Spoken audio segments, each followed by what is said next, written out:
It's your boy Pillar. I'm back. As you see, we still digging this hole of lies and deceit, but we're going to go to the brother Michael Bradley right here. That's him. You might have seen some time with Dr. John Henry Clark talking about history. He's a person that wants to be honest about history, about what he sees.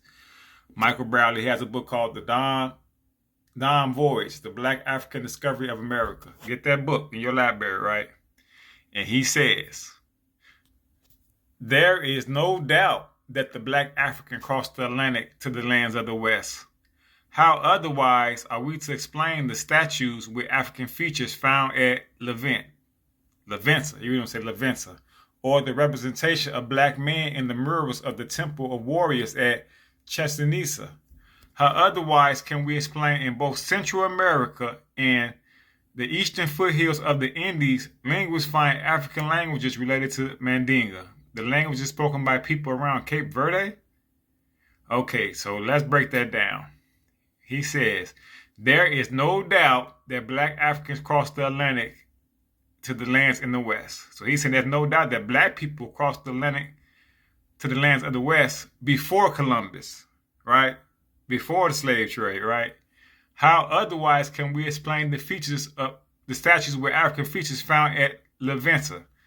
What he talking about? He talking about the Olmec heads, right? The Olmec heads found in Levenza, or the representation of black men in the temples of warriors at Chichen Itza. That's in Mexico also, right? So he said, hey, and he said, how otherwise can we explain in both Central America and in the eastern foothills of the Indies? So he's talking about Central America and in the Indies, linguists find African languages related to Mandinga. Languages spoken by people around Cape Verde. So it just goes to show you that he says black man Chichen Itza, you're gonna find that in Mexico, right? You see the black folks with the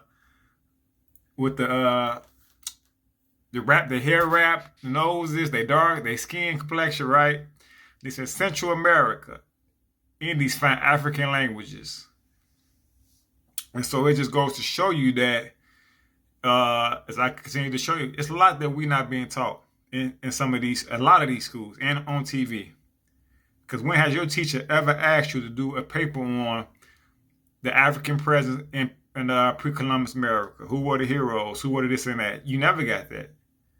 You've been getting post-slave education. And it's so wrong. And so get this book in your library.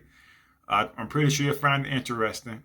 As you can see, this is a European guy, keeping it real, saying there is no doubt that black Africans crossed the Atlantic to the lands of the West. How otherwise are we to explain statues with features found at Levenza or representation of black men in the murals of the Temple of Warriors at Chichen Itza?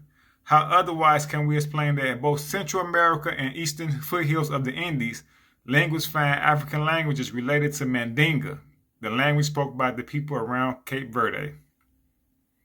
And so, like I say, we've been taught we came in on a slave ship, and you can see why, because it's a financial thing that they can benefit from. They never discovered America, but they somehow got control. All right, it's your boy Pillar. I'll talk to y'all soon. Peace.